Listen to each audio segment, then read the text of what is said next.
Hey guys, it's Cassia and today I'm doing the book Contradictions Book Tag. So I was tagged in this quite a while ago by The Introverted Reader and the original is by Only If for a Page. So obviously they'll both be linked down below and yeah, we'll get into it. And when we get to the specific question, I'll tell you why it's taken me so long to do this tag. So let's just dive straight in. So first up we have, I love this genre but I didn't like this book. And for that one, I'm going to go with The Gravity of Us by Phil Stamper. I think I read this on Kindle for free and I was really glad that I didn't pay for it. But yeah, this is a contemporary LGBT thing and it's about these two boys and their families and the space station, like the dad or the mum, can't remember which, one of them's going to go up into space and then they go to the space camp and then it's all that. But the story was really boring. I really didn't like the relationship. It was just like really meh. All of it was meh. I can't really remember much about it. I wrote a full review on Goodreads if you care that much, which you probably don't. But yeah, I just remember it being very meh, very unsatisfactory. Very glad I didn't buy it. All that. Unfortunately. And the next one, on the opposite side, we have I rarely read this genre, but I loved this book. So this one took me a little bit of a time to think, but I went with The Song of Achilles by Madeline Miller. And the reason that I've chosen this book is because it's historical. I'm not massively keen on historical stuff. It's really flowery, the prose is all lyrically type jazz, not really into that. Is it literary fiction? I don't know, I don't even know what that means.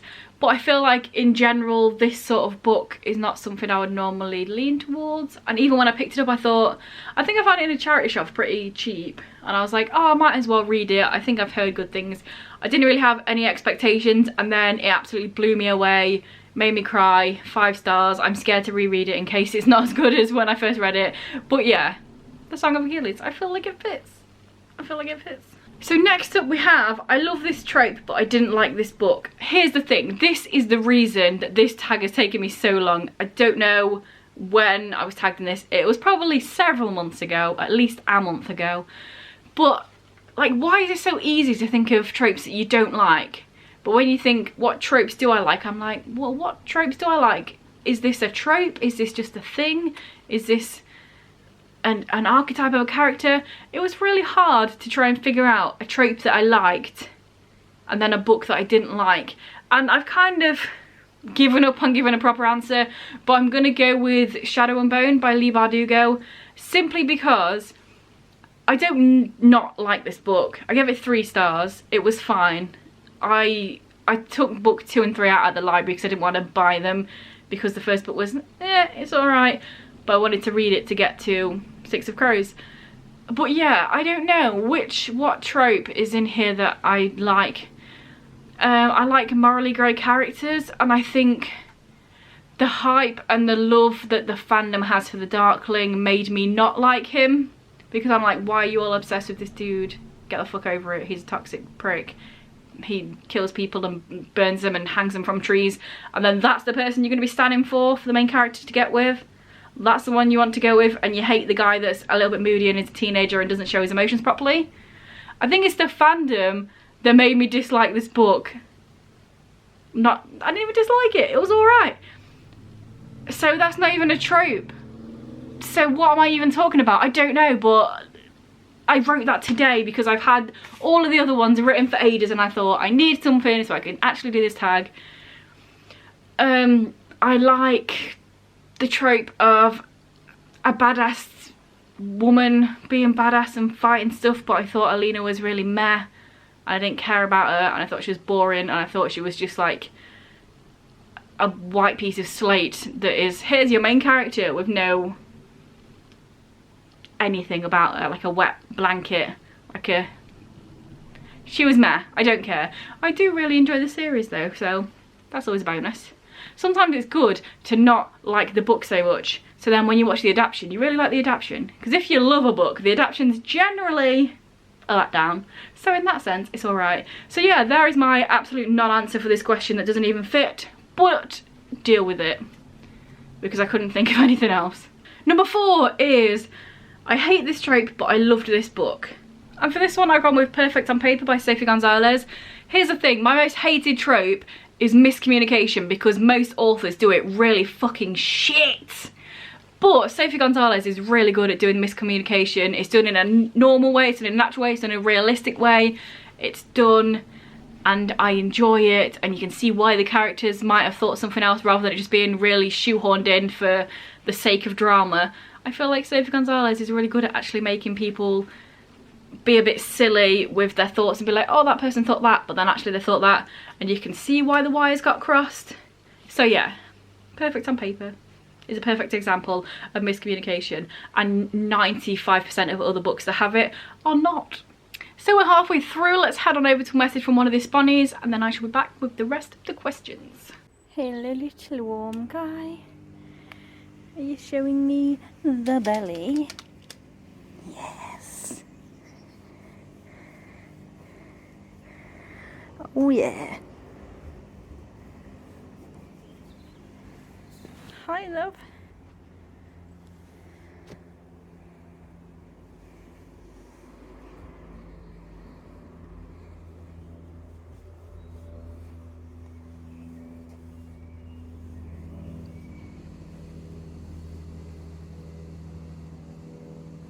So number 5 is, I love this author but I didn't like this book. This one I think was the first thing that I thought of when I was doing this whole tag. I was like, bang, The Kane Chronicles, Rick Riordan. Terrible. I love Rick Riordan, his books are really good. I will continue to read Rick Riordan and probably continue to think his books are really good. But here's the thing, The Kane Chronicles are not. I give the first book 2 stars. I think I gave the second and third one 3 stars, but a low 3. I was like, it's slightly better than the first, but I'm still not a fan. And it was just not Rick Riordan. Everything I love about Rick Riordan was not here.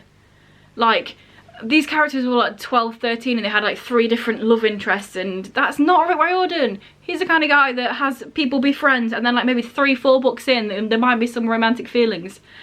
That's what I love about his books. They're not just there with like romance.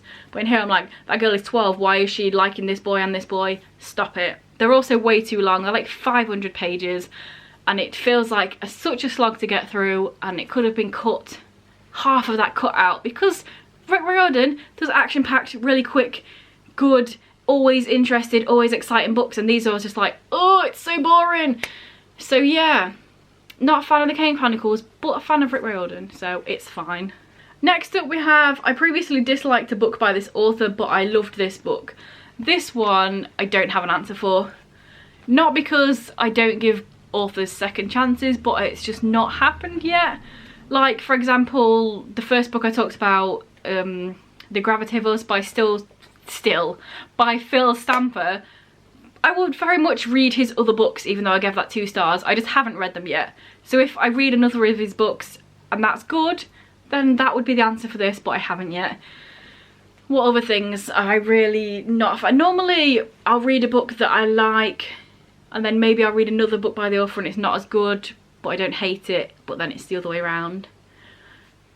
I guess I could potentially say Leigh Bardugo because I really liked Six of Crows, but then again I didn't hate Shadow and Bone. I gave it 3 stars, I just thought it was mediocre, and everyone hypes it as if it's like the best fantasy series ever, and it's very mediocre and like middle of the road fantasy trilogy. So I guess you could potentially say Leigh Bardugo, but also I don't think that that kind of fits because I didn't dislike the first book. It wasn't a book that I hated and then I read another one and I loved. So who knows? Who knows, not me. I won't read another Ali Smith book because that was fucking horrific. My only 1 star I've ever given out. Girl meets boy, boy meets girl, whatever the shit it's called, terrible book.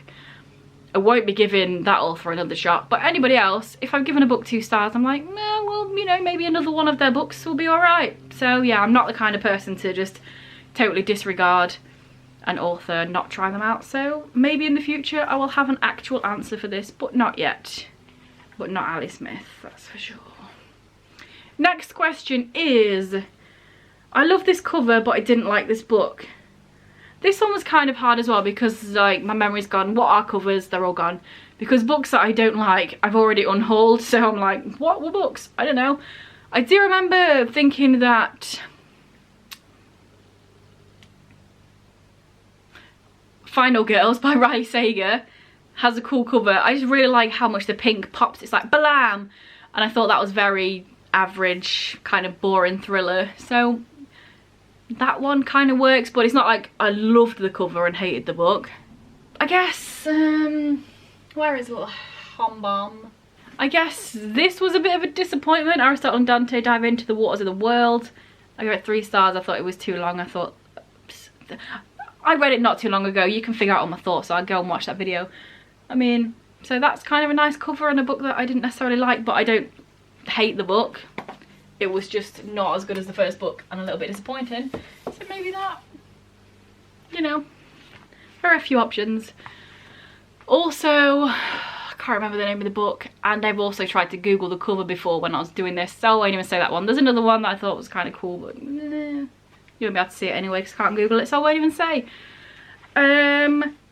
So yeah, let's just move on. The next one is, I don't like this cover, but I loved this book. This one's easy because I fucking hate this cover. It's so ugly. Mr. Impossible by Maggie Stiefvater. The cover, hideous. The title, horrible. The whole aesthetic, completely nothing to do with any of her other books in this world. But great book. Why does this exist? Maggie is so good at art. She has an eye for things. What is this? What is it? Why is it called Mr. Impossible? I know why because I've read it. But why? It just doesn't fit. Just look at this. It's got a cool bird on it and trees, and this is like, hey bro, let's just chuck a car in a tunnel. It's just not good. So yeah, that is the perfect answer for that question. So Alicia's given me that. And then lastly, it says tag someone. That's the end of this. If you haven't done this, feel free to tag yourself. Do it. I don't know who has or hasn't. Like I say, it's been several months since I was tagged, so people might have done it since then. But if you haven't, 100% you can send your video. Oh, Kaz tagged me because I did. I'm like psychically sending it to you now. You right there. I'm tagging you. You know who I'm talking to. Do it. So yeah, that was the end of this tag. Hopefully you enjoyed it. Let me know down below any of your answers, or if you agree, disagree, say some words down below and I'll reply, all that jazz. What's the worst cover? Is Mr. Impossible as ugly to you as it is to me? If you say no, you're wrong. But, you know, put your opinions in there if you want. It's fine. So yeah, if this is your first video by me and you enjoy it, then please check out some of my others. And if you continue to enjoy, then please subscribe, that'd be awesome. Anyway guys, I will see you in a few days with another video.